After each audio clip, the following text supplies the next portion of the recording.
What's up, everybody? I'm PumaPete of Friendly Fire Co-op, and today I'm going to show you how to complete the Crabs vs. Skeletons quest in Divinity Original Sin. Keep in mind there will be small spoilers throughout this video, but I do try to keep them to a minimum by skipping through as much dialogue as possible. Alright, let's go. Alright, so the quest will begin right outside of the... it's on the western beach of Sicile, outside of this large skeleton. There are going to be some orcs guarding it, but I do skip through that combat because it's not really part of the quest. So head inside and follow literally the only path you can. I'm going to speed it up just a little bit.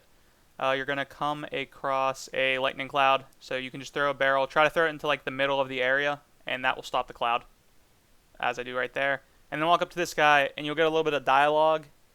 Just kind of sit through the dialogue. You'll get an idea of what's going on inside the cave, and then your journal's updated. Crabs versus Skeletons. There we go. So it has officially begun. From there, you're just going to want to head up the stairs right away, where there is going to be a massive fight between a bunch of orcs and a bunch of skeleton pirates. I do try to keep this, I think I have this on 4x speed because this is an extremely long fight, but I do show it because I guess it's technically part of the quest. As the fight progresses, you will get a part of the quest, so just try to take out everything as fast as you can. It's a good idea to do a little bit of split between the orcs and the skeletons because they'll keep fighting each other, but if you kill all of one side, they'll target you. But aside from that, just lots of AoE, any fire stuff you have, just kill the stuff as fast as possible. It's not a particularly difficult fight because they're targeting each other. And as you saw in the middle of the fight there, like real quick, I brought up the quest dialogue, or quest log, where there was some additional stuff, but unfortunately I have it set so fast that I couldn't actually, you didn't get a good look at it, but you guys will see it in your game. I do believe that you have to do this fight to progress with the quest, although who knows, maybe I'm wrong.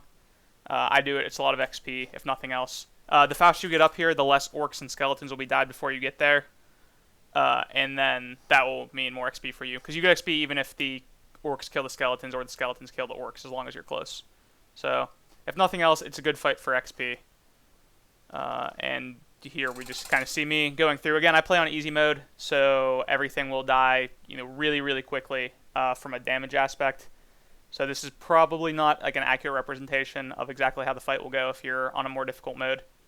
But it's more of just for a, just show what's going on. So from there, you run down there. You can cover up all the poison vents and such. There's one there, and then that next one, you just want to put the barrel in the middle again, and then you'll get into some more quest-based fight. So here we go. I will keep it a little sped up, but this fight's not quite as long and tedious, so it's only on 2 times now.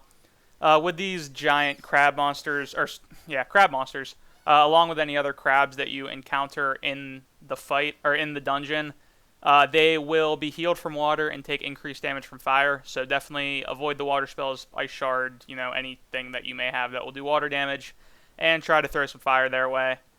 This guy will summon a couple small crabs, but at my difficulty, the difficulty that at least I do the quest playthrough on is super simple. Just lots of fire will take them out really quickly.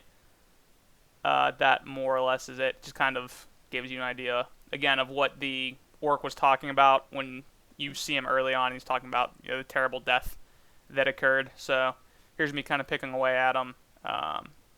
He's not a particularly difficult fight, even on a harder difficulty, because oftentimes when it's 4-on-1, the fights in this game are much easier than facing massive mobs of lower level stuff. So take him out, and I'll slow it down here because this is kind of something that you'll need to be paying attention to.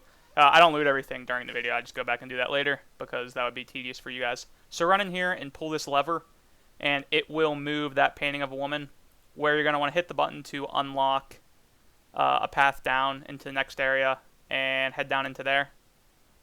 From here, you're going to want to follow either path along the beach until you get to where you need to go. I've already cleared this area out in advance of the video, but it's not particularly difficult. A couple small packs of crabs will pop up, but that's about it. Just take them out with fire. From here, there's going to be tons of buttons to open that door, which I bring up right there. What you're going to want to do is head to the bottom of the platform and go into, well, there's me messing with that, but go into the bushes and you'll find a bloodstain switch. Click on that one. That is the one that will open the door. A lot of the other ones will teleport you to other places in the cave, and it's just kind of a big nuisance, so definitely stick with that one. run through the door, and you will find the last pirate at the end, Pontius Pirate. I don't know if it's Pontius or Pontius.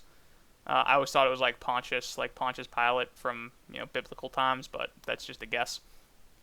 He's gonna run Fear, but aside from that, he's mostly just a normal auto-attacking enemy. There's gonna be some other pirate skeletons to help him out, but it's nothing particularly difficult. So I will keep the fight sped up again. Again, just use some AOE.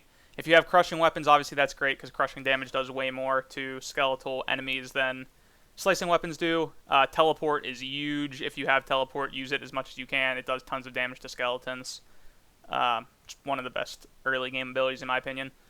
It's really useful even into the late game, but it's not important right now. So yeah, just take everything out. I don't skip through this fight because this is basically the concluding fight of the quest, but there's nothing particularly exciting or noteworthy that I need to talk about aside from use AoE and use crushing weapons if you can. There you see me dropping one onto the other and immediately killing them. Because again, this is easy mode for the quest playthrough, and things die incredibly quick.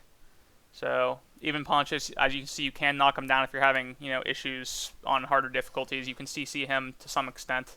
So use knockdowns, use crushing fist, use knockdown arrows, whatever it is that you need to do. He's dead. At this point, the quest will end, but we're not done with the video just yet. So here's me showing the quest is technically over when you kill the pirate, but that's not all you're going to want to do. So pick up, you're going to want Pontius's key, however you pronounce it, and also the Black Ominous key for future quests. So there's me trying to kind of having some issues clicking on it because Jahan's just getting in the way like the big jerk that he is, and then I can't see it. So I just kind of click on it in the fire. But definitely get that. Obviously loot the other stuff too, but those are the two big things that you need from a game progression standpoint. Head over onto his boat, and you'll open up his chest, and this is kind of the big reveal at the end. There's a bloodstone in there along with a note for him. So you can use the bloodstone right away. It will open up another room in the end of time, but I'm going to recommend not using it because it can have some uses later in the game without giving any spoilers. With that being said, guys, thanks for watching. Remember to subscribe if you'd like to see more daily Divinity Original Sin content, as well as quest videos that will be coming up in the future. And again, I like to take the time to remind you that because Divinity Original Sin is an open world game, there are multiple ways to complete a number of the quests. I don't know if there is for this one, but this is just the way that I found it works for me. Thanks for watching, guys. Bye.